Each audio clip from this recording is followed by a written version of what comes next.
오늘 본문 말씀은 데살로니가 전서 5장 16절에서 18절입니다. 항상 기뻐하라, 쉬지 말고 기도하라, 범사에 감사하라, 이는 그리스도 예수 안에서 너희를 향하신 하나님의 뜻이니라. 아멘. 제가 이 본문을 읽을 때 때로 마음에 이런 질문이 생기곤 했습니다.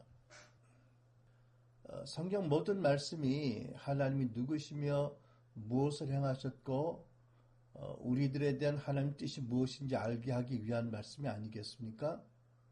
그러면 왜 특별히 유독이 이것이 그리스도 예수 안에서 너희를 향하신 하나님의 뜻이라고 유별나게 강조하셨을까 하는 질문이 마음에 들곤 했습니다. 두 번째 마음에 든 질문은 무엇이냐면 18절에 이것이 그리스도 예수 안에서 너희를 향하신 하나님의 뜻이니라고 하셨는데 그 이것이라는 대명사가 과연 어떤 말씀을 지시하는지에 대한 그 궁금하는 마음이 생각이 들었습니다.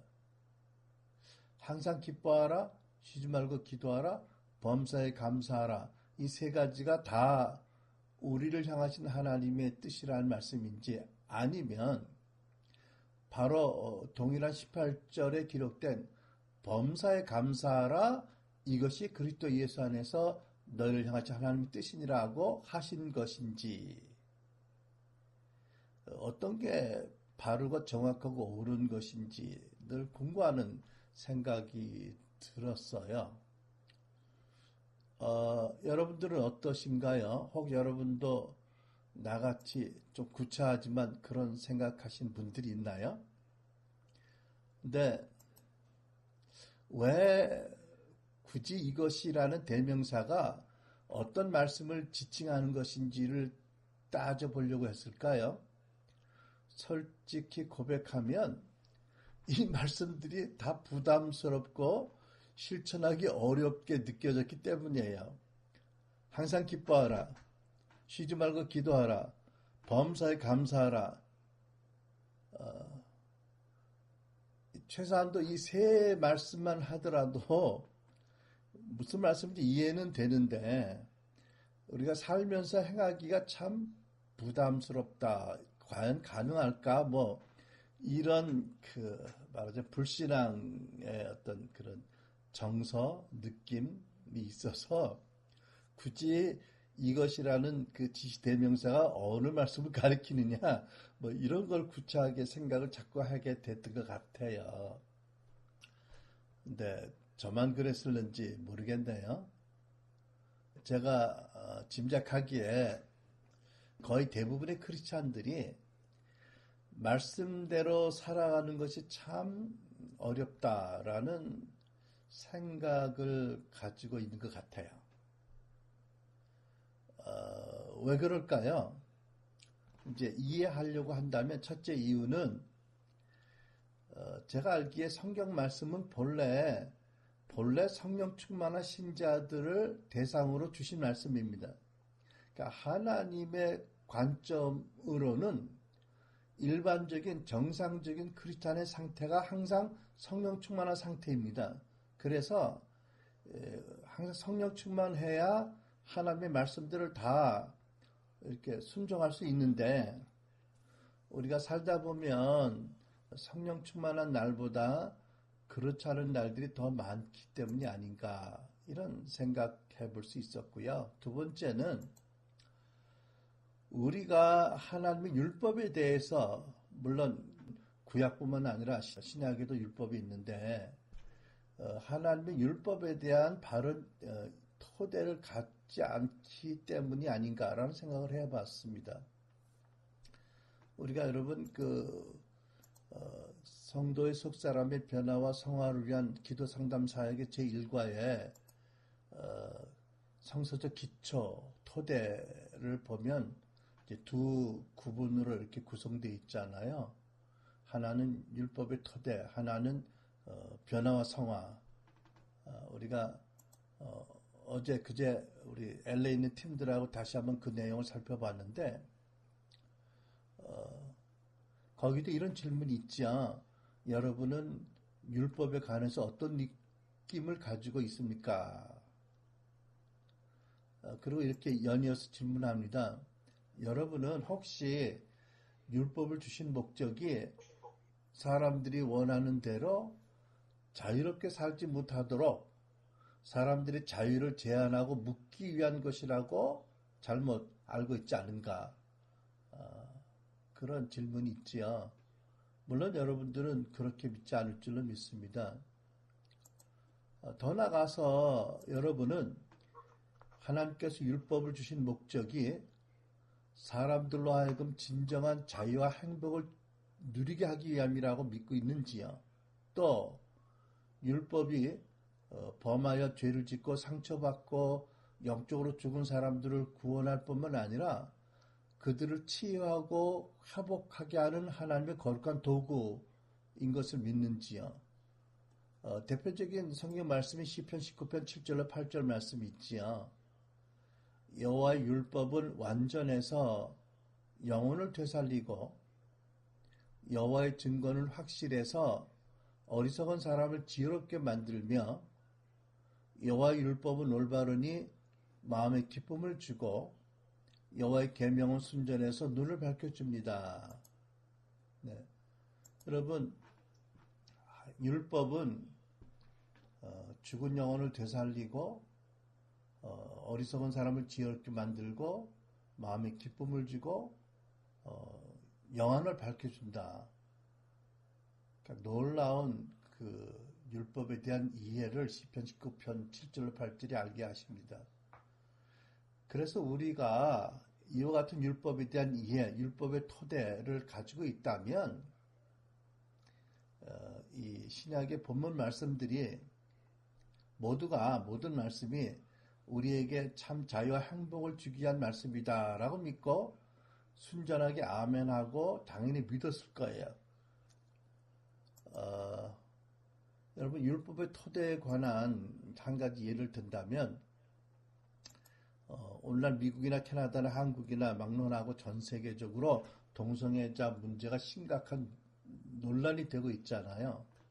근데 우리가 때때로 미디어를 통해서 보는 것은 많은 동성애자들이 엄청나게 분노하는 모습입니다. 특별히 왜 우리의 행복과 자유가 기독교로 인해서 제한받아야 되느냐라고 분노하는 모습들이 볼 수가 있지요. 근데 우리가 잘 알듯이 이 문제에 대한 하나님의 뜻과 말씀은 명백하지요. 하나님은 동성애를 언급하시지요. 왜 언급하시나요?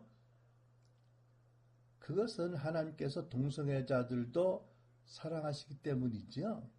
미워하셔서 묻고자 하시는 뜻이 아닙니다. 하나님은 인간의 최선이 무엇인지 잘 아시는 분입니다. 하나님은 그래서 사람들의 자유로운 삶의 방식을 억압하는 분이 아니세요.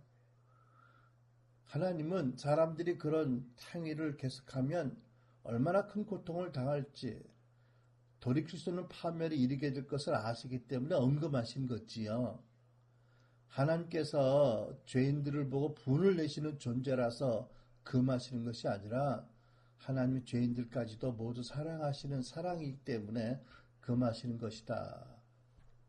이런 견해는 율법에 대한 바른 토대를 가진 사람들이 이해할 수 있는 것입니다. 어렵지 않게.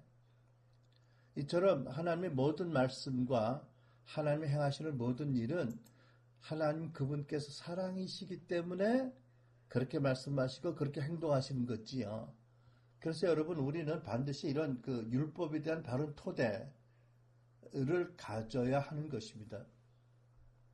그러니까 하나님의 율법은 하나님께서 인류에게 주신 가장 최고의 그 선물, 예수님과 성령님, 그 다음으로 주신 최고의 가치 있는 선물이라고 저는 믿습니다. 우리들의 마음에 우리들의 그 이해 안에 이와 같은 법의 토대가 확고하다면 사실 우리는 어떤 경우에도 크게 흔들리지 않는 안정성 있는 신자로 살아갈 수 있을 줄로 믿습니다. 자, 그러면 본문으로 돌아가서 18절에 감사하라는 단어, 감사하라는 헬라어는 그 감사하다, 감사를 표현하다, 누구에게 감사를 드리다라는 뜻을 가진 동사입니다. 자, 그러면 여러분, 하나님께서 왜 사도 바울을 통해서 우리에게 너희는 범사에 모든 일에 감사한 마음을 가지고 그 감사를 표현하라고 명령형으로 분부하셨을까요? 이 말씀 역시 하나님께서 우리의 최선이 무엇인지 아시기 때문에, 그리고 하나님 우리를 지극히 사랑하시는 하늘 아버지이시기 때문에 사랑으로 주신 말씀인 것입니다. 우리 한번 생각해 봅시다. 하나님께서 우리들의 가정에 귀한 생명들을 맡겨주셨잖아요. 우리 자녀들, 또 가족들, 또 이제 우리같이 손주들, 또 성도들을 주셨습니다. 그런데 우리가 할 수만 있다면 그들에게 어떤 것을 가장 중요하게 가르칠까요? 첫 번째는 예수 그리스도가 우리의 구세주의 왕이고 우리의 목자라는 그 구원의 복음, 하나님 나라 복음을 전할 것이고요. 그죠? 그 다음에는 우리도 역시 생각해 보면 너는 범사에 감사하라 하고 아마 당부하고 가르치지 않을까 싶습니다. 우리 자녀들이 불평하고 원망하고 사는 걸 원치 않기 때문에 그것이 하나님 나라에 합당한 삶의 태도가 아니니까 그렇겠죠. 오늘 설교 준비하다가 우연히 이런 글을 읽게 되었습니다. 이런 내용입니다. 불행과 행복은 이런 것이 아닐까? 모두가 한 번에 같은 인생을 살아가면서 어떤 이는 행복하다고 생각하고 어떤 이는 자기가 불행하다고 생각한다. 행복하다고 생각하는 이는 자신의 의지에 의해서 자신이 행복해졌다고 믿지 않는다. 자신이 누리는 행복이 다 주변 사람들의 덕분이라고 믿고 감사하며 살아간다. 긍정적인 시각으로 세상을 바라보면서 뭔가를 보답하려고 애를 쓰며 살아간다. 그러나 불행하다고 생각하는 사람의 생각은 그 반대이다. 이렇게 된 것이 내 잘못 때문이 아니라 다른 사람의 탓이라고 돌리고 살아간다. 부정적인 시각으로 세상을 바라보면서 남들을 원망하는 마음으로 살아간다. 이런 짧은 글을 읽었습니다. 굉장히 공감되는 그런 내용이었습니다.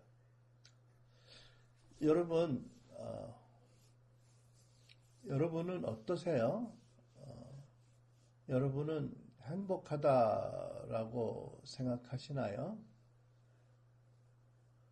혹 행복하다면 그것이 내 행복이 나의 노력과 의지와 능력으로 만들어낸 것이다 라고 생각하나요? 아니면 모든 것이 하나님의 은혜이고 또 은혜 가운데 주변 사람들의 덕분에 내가 이렇게 행복하게 산다라고 믿으시는지요? 아니면 나는 예수를 믿지만 여전히 불행하고 내가 불행하게 된 이유가 주변 사람들의 문제나 그들 잘못 때문이라고 탓하고 원망하는 마음을 품고 살고 있지는 않은지요.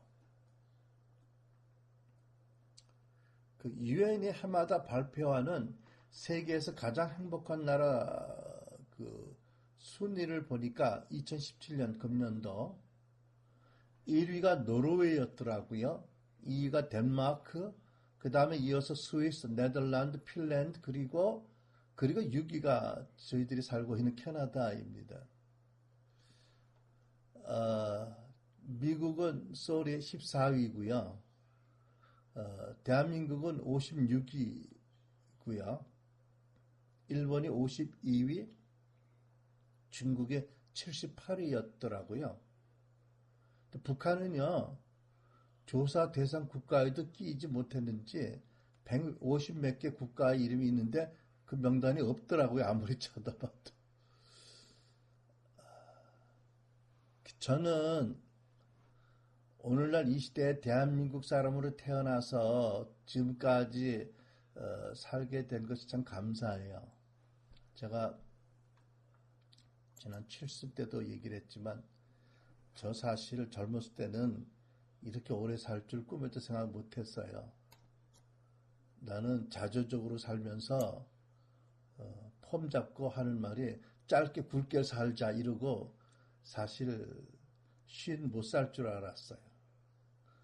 그런데도 장가가고 애 낳은 거 보면 참 무책임하지요. 근데 참 돌이켜보면 이게 뭐 내 의지와 내 노력이 아니라 오직 하나님의 은혜로 또 와이프를 비롯한 주변 사람들의 도움과 덕분과 기도로 칠순을 넘겼네요. 감사해요. 오래 살다 보니까 감사한 마음이 드네요. 사실 저 예수 믿기 전에는 아주 자학적으로, 자조적으로 살았거든요. 그리고 대한민국 사람으로 태어난 것 참 감사하고요. 이런 말 하면 어떨지 몰라도 일본 사람도 아니고 중국 사람 아닌 게 감사해요. 그리고 우리 부부가 또 우리 자녀들이 캐나다나 이 미국 북미에 살게 된 것도 참 감사해요. 그 감사한 이유는 내가 이민을 선택해서 미국과 캐나다 온 게 아니고 전적으로 하나님의 인도하심으로 그렇게 되었기 때문이거든요. 80년대 중반에 우리가 속했던 교단에서 어떤 이유였는지 우리 부부를 선교사로 캐나다로 파송해서 오늘날까지 여기 살면서 한국을 오가면서 하나님 나라와 여러분 교회를 우리 교회를 섬기게 되었기 때문에 이것도 참 감사한 조건입니다. 오늘 아침에 우리 손주들 베이비sit 정확히 우리 로렌 베이비시트를 한 3시간 하고 왔어요. 근데 쉽지 않아요. 나하고 놀자고 플레이하자고 데려가서 뭐 너는 남편 되라 나는 네 부인이다 또 금방 또 너는 내 아빠다 뭐 내가 또 네 엄마다 뭐 그리고 또 뭐 너는 커스터머다 앉아라 내가 웨이터다 웨이트리스트 뭘 먹겠냐 그러더니 또 바꿔주고 첫 판을 주고 네가 웨이터 해라 이제 그리고 뭐 나는 뭐 베이글 먹겠고 뭐 토스트 주고 뭐 이러고 또 뭐 드럼을 치면서 지휘를 해라 콘닥을 하라 그러고 또 바꿔서 지가 콘닥을 알고 드럼을 치라 그러고 1시간 반을 걔하고 놀아주는데요. 걔의 그 끝없는 에너지와 상상력이 어디서 나오는지 모르겠지만 저는 정말 기도하면서 아주 기진맥진하면서 은혜를 구하고 했어요. 그럼에도 불구하고 너무 감사한 거 있죠. 여러분 우리 그 크리스틴의 그 아들 엘리엇은 그 심한 난산이라는 그 의사의 진단을 받아서 우리 많이 기도했고요. 우리 여기 LA에 있는 그 팀들은 그때 정말 열심히 같이 기도해 주셨어요. 그래서 그 기도하고 여러분의 참 하나님의 은혜로 무사히 출산했고 지금껏 아주 참 잘하고 있어서 늘 감사하고요. 우리 그 손녀 로렌이요.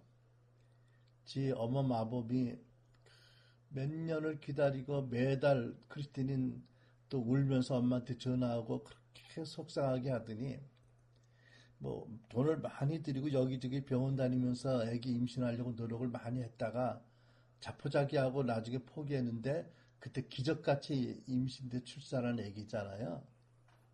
근데 오랫동안 기도를 받고 태어난 아기라서 그런지 최소한 우리가 보기에 얼마나 예쁘고 명랑하고 청명하고 사랑스러운지요. 우리 애를 볼 때마다 너무나 하나님께 감사드려요. 하나님 어찌 은혜로 이렇게 참 명랑하고 예쁘고 아름다운 아기를 우리 집에 보내셨는지요 라고. 이게 우리의 노력과 우리의 의지로 된 것이 아니기 때문에 더 감사하잖아요. 그죠? 진정 감사한 거예요. 하나님의 은혜와 성도들의 중보로 인해서 우리에게 참 누리는 행복이 있잖아요. 정말 감사한데, 몇 년 전에 발표된 한 조사 보고서를 보니까 세계 10개 나라의 한 5,200명 그 임상 대상자 중에서 유독 우리나라 사람들이 가장 불행하다고 대답을 했다고 합니다. 그래서 기회가 된다면 다른 나라 가서 살고 싶다고 한 숫자도 제일 많았다고 그러고요, 비율이. 근데 지금은 어떨까요? 글쎄요, 참. 근데 여러분, 그 보고서에서 뭐라고 이제 해석을 했냐면, 분석을 했냐면, 우리나라 사람들이 스스로 불행하다고 생각하는 첫째 이유가 이것이래요. 뭐냐면, 재물과 돈에 대한 집착이 크기 때문이라고 하는 것입니다. 그러니까, 사람의 행복이 재물, 돈과 무관하다, 관계없다라고 대답한 한국 사람은 겨우 7.2%에 불과하답니다. 그러니까 인구의 92%가 어떻게 믿냐면 돈이 많으면 많은 만큼 행복하다라고 믿는 거예요.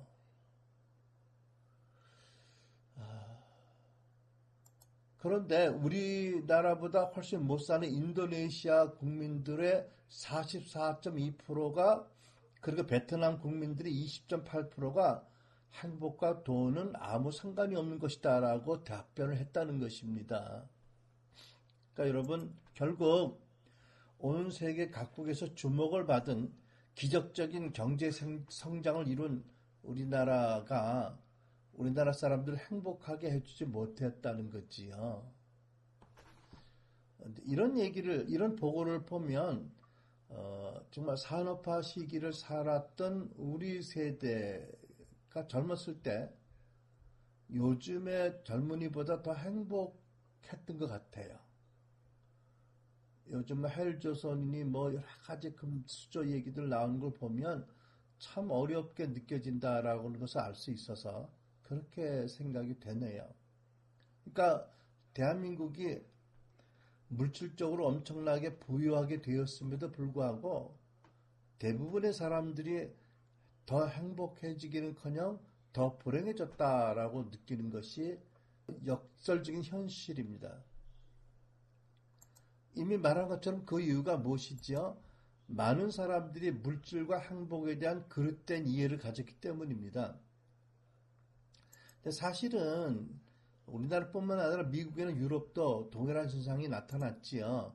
한 가지 예로 지난 50년 동안 우울증 환자가 10배나 더 많아졌다고 합니다. 그러니까 우리가 여기서 볼 수 있는 게 뭐지요? 결국 물질적으로 잘 살게 되어도 경제적으로 잘 살게 되어도 사람들 마음에 감사함이 없으면 절대 행복해질 수 없다라는 공식을 우리가 보게 됩니다. 그래서 우리나라 사람들 50%가 2명에 1명이 돈을 세계에서 가장 많이 버는 빌 게이츠가 가장 행복한 사람이라고 생각한다는 거예요. 근데 잘 모르겠어요. 빌 게이츠 본인이 어떻게 생각할지 그건 모르잖아요. 그죠? 근데 또 빌 게이츠에 대해서 우리가 아는 것은 이분이 엄청난 돈을 벌면서 또 엄청난 자선을 하지요. 어찌 보면 엄청난 돈을 벌어서 행복하기보다는 그 돈을 가지고 엄청난 자선 사업을 하기 때문에 오히려 그래서 더 행복하게 느낄지도 모르겠다라고도 짐작이 됩니다. 자, 그러면 믿는 우리 크리스찬들은 어떻게 해야 되겠습니까?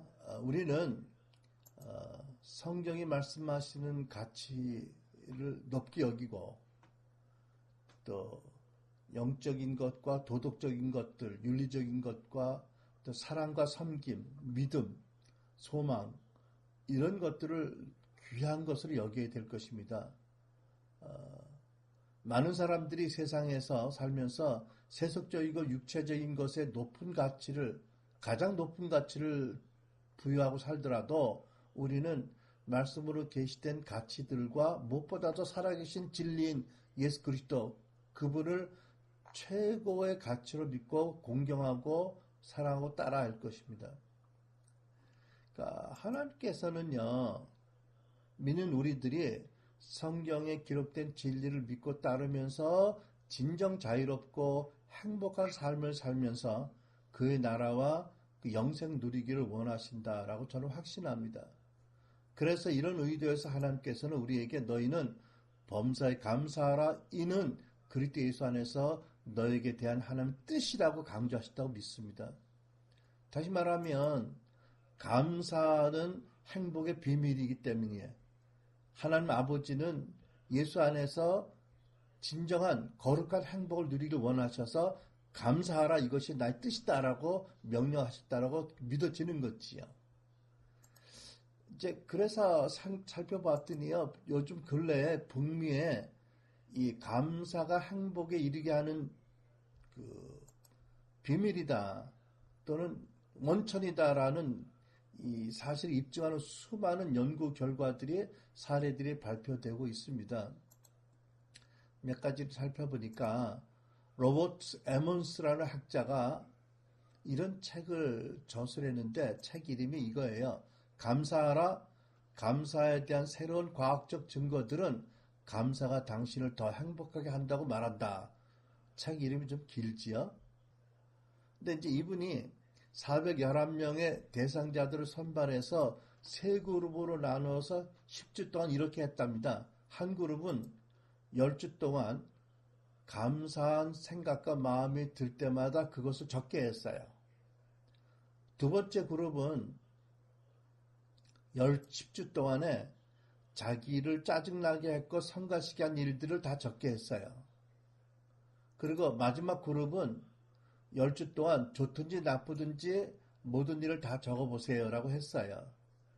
그랬는데 마지막 세 번째 그룹은 10주가 끝난 다음에 그 행복도의 변화가 없었다고 합니다.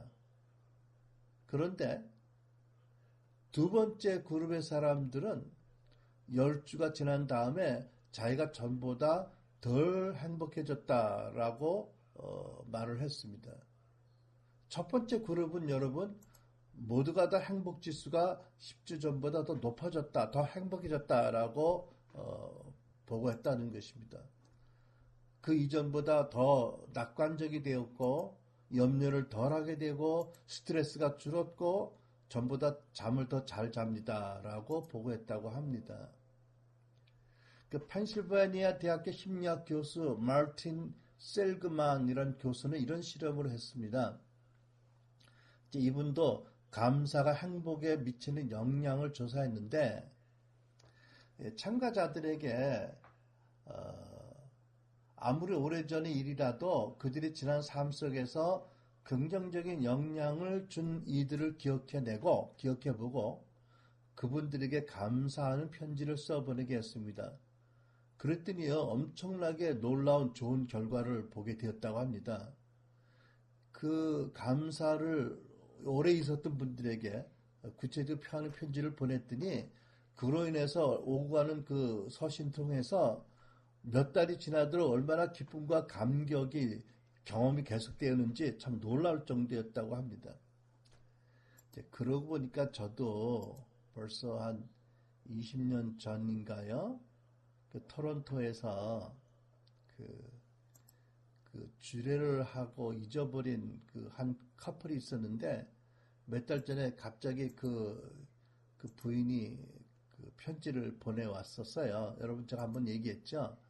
남편이 옥스퍼드 출신이고 뭐 자기의 딸들도 아들도 옥스퍼드 출신이고 말하자면 아주 엘리트 그룹의 잘 부잣집 그 백인하고 결혼한 한국 자매인데 느닷없이 한 몇십 년 만에 감사의 편지를 보낸 거 보니까 아마 그분이 이 마르틴 교수의 책을 읽어서 그런 게 아닌가 하는 생각이 들더라고요. 또 이런 보고가 발표된 게 있습니다. 그 노인들 65세 이상 어른들 가운데 그 좀 심한 근육계통의 질병을 앓는 분들을 모아서 두 그룹으로 나눠서 이렇게 했습니다. 첫째 그룹은 3주 동안 자기의 질병 상태, 건강 상태, 그리고 자기의 웰빙 상태에 대해서 자세히 기록하게 했어요, 날마다. 두 번째 그룹은 3주 동안 모든 감사할 내용을 기록하게 했어요. 그리고 이제 그분들을 돌보는 그 간병인들에게도 그분들을 자세히 살펴보도록 지시를 했습니다. 그랬더니 여러분, 그 3주 동안 자기의 질병 상태, 건강 상태, 그리고 자기의 웰빌 상태를 기록한 분들은 별 변화가 없었는데, 3주 동안 감사한 일을 기록한 분들 모두가 다 3주 후에 자기가 더 행복해졌다고 대답을 했습니다. 뿐만 아니라 그분들을 돌보고 살펴본 간병인들 모두가 다 그분들에게 괄목할 만한 정신적인, 육체적인 좋은 변화가 있었다라고 보고를 했다고 합니다. 여러분, 하나님께서 왜 이걸 모르실까요? 당연히 아시겠지요? 감사가 행복에 이르게 하는 비밀 통로다. 시크릿 비밀이다. 하늘 아버지는 우리 믿는 자녀들의 웰빙과 행복에, 거룩한 행복에 대해서 지대한 관심을 가지신 분이잖아요. 그분은 더구나 우리 아버지 되시고 그리스도 안에서 사랑이시고 그러시기 때문에 여러분, 우리는 어떤가요? 여전히 우리가 죄성을 지니고 있는 죄인이라도 우리의 가족들과 자녀들의 건강과 행복을 위해서 얼마나 최대한의 관심과 노력을 하고 있어요. 제가 때때로 이렇게 그 TV에서 극한 직업인가요? 뭐 그런 이제 그 프로를 보는데 사는 엄청나게 힘들게 그러나 신실하게 성실하게 포기하지 않고 아주 아름답게 사는 분들이 많더라고요. 근데 그분들이 그렇게 애쓰고 힘들어도 포기하지 않은 이유가 뭐겠습니까? 다 한결같이 자기 가족을 위해서 희생하는 거예요. 여러분, 그렇다면 죄인들도 우리도 그렇다면 하늘 아버지는 오죽이나 더 하시겠어요. 그죠? 여러분, 하나님께서 스데반 집사 돌 맞아 죽을 때 또 미국 명문대학교 출신으로 젊은 선교사로 남미에 파송되어서 그 아마존 강가에서 뜨거운 젊은 피를 뿜고 창에 맞아 죽은 그 미국 선교사 짐 엘리엇, 이분들이 죽어갈 때 절망과 고통 중에서 죽게 하지 않으셨어요. 초자연적인 사랑과 권능으로 그분들이 감격 가운데서 순교의 잔을 마시게 하셨잖아요. 여러분, 사실 하나님께서 그런 은혜를 베푸시지 않으면 누가 순교를 감히 할 수 있을까요? 그러니까 하나님은 이런 분이기 때문에 우리에게 그리스도 안에서 하나님 나라 안에서 진정한 행복한 삶을 살도록 그 비밀을 아시기에 너희는 범사에 감사하라. 이것이 그리스도 예수 안에서 너희를 향한 나의 뜻이다라고 분부하셨다고 저는 믿습니다. 여러분, 몇 년 전에 조사되고 발표된 그 보고서를 보니까 감사하는 마음이 많은 사람의 행복 지수가 감사하는 마음이 거의 없는 사람들보다 2배 높다고 했습니다. 감사하는 마음이 적은 사람의 행복 지수는 월수득이 많든 적든 아주 낮았습니다. 그러나 감사하는 마음이 많은 사람들의 행복 수준은 그 소득과 상관없이 다 높게 나타난 것입니다. 그래서 긍정심리학에서 행복의 조건으로 감사의 중요성을 강조하고 있습니다. 감사하는 마음은 사람들이 가진 다른 마음들, 예를 들면 그 성취감, 자존감, 쾌락, 만족감보다 훨씬 더 사람들을 행복하게 만든다는 것입니다. 여러분, 이것은 현대 사회과학의 많은 그 조사 결과로 모두가 다 인정하는 팩트입니다. 여러분, 기억하시기 바랍니다. 감사하는 마음을 갖는 것, 감사하는 것이 행복의 비결입니다. 그런데 여러분, 물론 감사하는 마음이 저절로 생겨나는 것은 아니지요.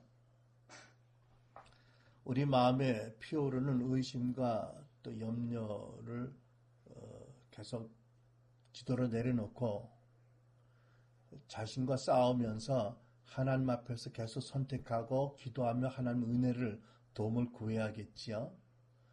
또 무엇보다도 우리가 이미 익숙히 아는 것처럼 하나님께서 이미 나에게 어떤 축복을 주셨는지를 헤아려보고 기억하고 그러해서 하나님께 감사를 표하고 구체적으로 감사하는 습관을 가져야 할 것입니다.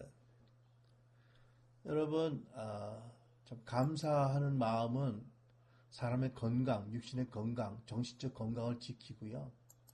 감사하는 사람은 더 능률적이게 되고 창조적이 돼서 성공적인 삶을 살 수가 있게 되고요. 감사하는 사람은 어떤 당면한 위기를 만나더라도 극복할 능력을 나타나게 됩니다. 더군다나 우리를 사랑하시는 예수 안에서 사랑하시는 아빠 하나님은 감사하는 마음을 가지고 감사하는 말을 하고 감사의 삶을 사는 사람들에게 많은 축복을 부어주십니다. 또 그렇다고 해서 하나님께만 감사하는 것이 다는 아니지요. 하나님께 감사하는 것이 곧 사람들에게 감사하는 것으로 나타나야 합니다. 사람들에게 바르게 못하면서 하나님께 잘하고 있다, 바르게 한다고 생각하는 것은 착각이 있지요. 그래서 여러분, 우리 금년 추수감사절을 지나면서 우리 모두가 하나님께는 물론이고 가족과 친지와 교지체들 그리고 이웃들 또 과거에 우리에게 좋은 영향력을 끼친 분들 그리고 특별히 요즘같이 어려울 때 나라를 지키는 사람들에게 감사를 표하며 지나게 되기 바랍니다. 우리가 범사에 감사하라 이것이 나의 뜻이다 라고 강조하신 말씀에 순종해서 투자한 시간과 에너지와 비용만큼 하나님 더 비교할 수 없는 풍성한 감사의 조건을 덧붙여서 되돌려 주실 것을 믿습니다. 그래서 저는 하나님께서 본문을 통해서 우리가 그리스도 안에서 하나님 나라 안에서 어떻게 하면 행복해질지 그 비밀을 감사의 비밀을 알려주셨다고 믿습니다. 여러분 이것에 좀 더 하나 생각해 보면 이것은 어떤 전제가 있는 말씀이에요. 뭔지 아시죠? 이미 언급했지만 나의 현재 나됨 그리고 현재 내가 가진 것과 누리는 모든 것이 나의 능력과 노력으로 된 것이 아니라는 전제를 한 말씀이 있지요. 요한복음 3장 27절에 이런 말씀이 있습니다. 만일 하늘에서 주신 바 아니면 사람이 아무것도 받을 수 없느니라. 야고보 1장 17절 온갖 좋은 은사와 온전한 선물이 다 위로부터 빛들의 아버지로부터 내려오나니. 여러분 우리는 나의 모든 것, 나의 나됨, 나의 소유, 내가 누리는 모든 것, 나의 행복 이것이 먼저 무엇보다 하나님 은혜와 축복으로 된 것이고 또 우리 주변에서 나를 축복하고 도왔던 사람들의 덕분으로 되었다라고 믿고 그렇게 믿을 때 감사가 시작될 수 있는 줄 믿습니다. 그럴 때 항상 기뻐하고 쉬지 말고 기도하며 범사에 감사라는 말씀에서 어떤 부담을 느끼지 않고 아멘하고 어린아이같이 받아들일 수 있을 줄 믿습니다. 자, 여러분과 내가 예수 그리스도 안에서 그 말할 수 있는 은혜를 입고 하나님의 진노의 대상이었던 우리가 말로 할 수 없는 영광스러운 사랑을 받는 자녀들이 되었는데 그 하나님께서 더 나아가서 우리에게 진정 행복하도록 감사의 비밀을 알려주셨는데 마지막으로 우리가 감사와 행복에 대해서 실천할 수 있는 몇 가지 팁을 소개하고 마치려고 합니다. 첫째, 우리는 감사할 일을 묵과하고 있지 말고 그것에 대해서 가족들과 대화를 해야 합니다. 혼자 감사하고 그냥 감사한 생각할 때 잊어버리면 안 되고요. 그것을 가족들과 집안에서 부부간에 자녀들과 함께 그것에 대해서 이렇게 나누고 자주 대화해야 할 것입니다. 두 번째, 감사하되 행동이나 또는 말로 구체적으로 감사를 표현해야 됩니다. 그냥 마음으로 감사하고 지나면 그것이 큰 축복으로 남지 않습니다. 마음에 있는 것을 입으로 고백해야 된다고 하나님 강조하시거든요. 그러니까 우리가 감사하되 말이나 행동으로 구체적으로 표현하는 그런 삶을 살아야 됩니다. 그런 경건한 습관을 가져야 됩니다. 그래서 우리가 감사할 일을 잊지 않도록 기록해두는 일이나 또는 감사를 표할 어떤 분들에게 편지 보내는 일이나 또는 찾아가서 선물과 함께 인사드리는 일이나 또는 하나님 앞에 감사헌금 드리는 것들이 다 구체적인 감사의 표현이고 이렇게 할 때 우리의 심령과 삶에 그 행복의 깊이 기초를 내리게 될 줄 믿습니다. 마지막으로 우리가 감사와 행복에 대해서 생각할 때 마지막으로 기억할 것은 우리의 감사와 행복을 빼앗아가는 비판적이고 부정적인 말을 경계해야 됩니다. 하나님께서는 우리의 말을 심판하신다고 하셨거든요. 더군다나 하나님께서는 판단하고 비방하고 원망하는 말을 하는 것이 죄라고 말씀합니다. 사실 그런데 우리가 살다 보면 이제 판단하지 말고 비방하지 말고 원망하지 말아야 되는 걸 알지만 그리고 모든 것을 분별하고 그것으로 인해서 하나님께 기도하거나 하나님께 올려드리거나 선반에 올려드려야 되는데 때때로 살다 보면 특히 요즘 같을 때 누구 믿을 만한 분이 있다면 찾아가서 마음에 있는 것들을 좀 나누고 싶은 마음이 들지요. 그죠? 그래서 마음에 쌓인 스트레스라든지 부담감 이런 것들을 해소하고 싶은 어떻게 보면 적복한 갈망이 있어요. 근데 그것까지는 좋은데 그러다가 자칫 잘못해서 선을 넘어서 남을 판단하거나 부정적인 말을 하거나 남의 험담을 하거나 비판적인 말을 하게 되면 부정적인 말을 하게 되면 그것이 곧 죄로 연결이 되고요. 그러면 그럴수록 더 우울해지고 더 낙심이 되고 고통스러운 죄책감이 커지게 되거든요. 그러니까 여러분 절대로 비관적이고 비판적이고 부정적인 말을 하지 않도록 우리가 정말 그리스도 안에서 진정한 행복을 누리려면 입을 꽉 다무셔야 합니다. 영어로 표현하면 더 어감이 살아요. 한번 따라서 할까? Shut up! 우리말로 표현하면 닥쳐 그런 뜻이죠. 비판적이고 부정적인 말하는 입을 닥치세요. Shut up! Shut up!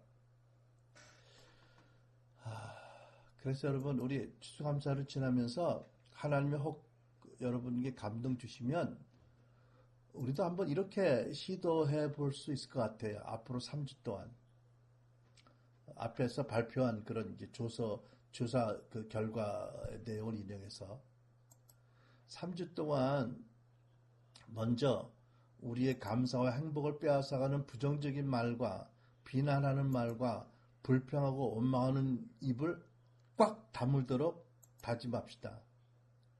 또 3주 동안 감사한 마음이 들거나 감사하는 일이 생길 때마다 잊지 않도록 노트를 해둡시다. 그리고 혹 우리에게 좋은 영향력을 주신, 우리를 돕고 축복하신, 또 중보하신 좋은 그 영향을 끼친 분들을 기억이 나고 또 감동 주시면 그분들에게 구체적으로 감사하는 마음을 글로 담아서 또는 이메일로 보낼 수 있길 바랍니다. 그러고 나서 어떤 일들이 일어나는가 보기 바랍니다. 그 결과를 서로 나누고 함께 기뻐할 일을 기뻐하면서 우리 하나님 아버지께 더 감사와 찬양을 올려드리는 우리들이 되기를 축복합니다. 할렐루야. 네, 기도하시겠습니다. 우리 이 시간에 각자가 오늘 들은 말씀의 은혜와 빛에 따라서 하나님 앞에 각자의 마음을 직구하고 기도해 드리겠습니다. 혹은 방언으로 통성으로 잠시 한 2, 3분 동안 기도하겠습니다.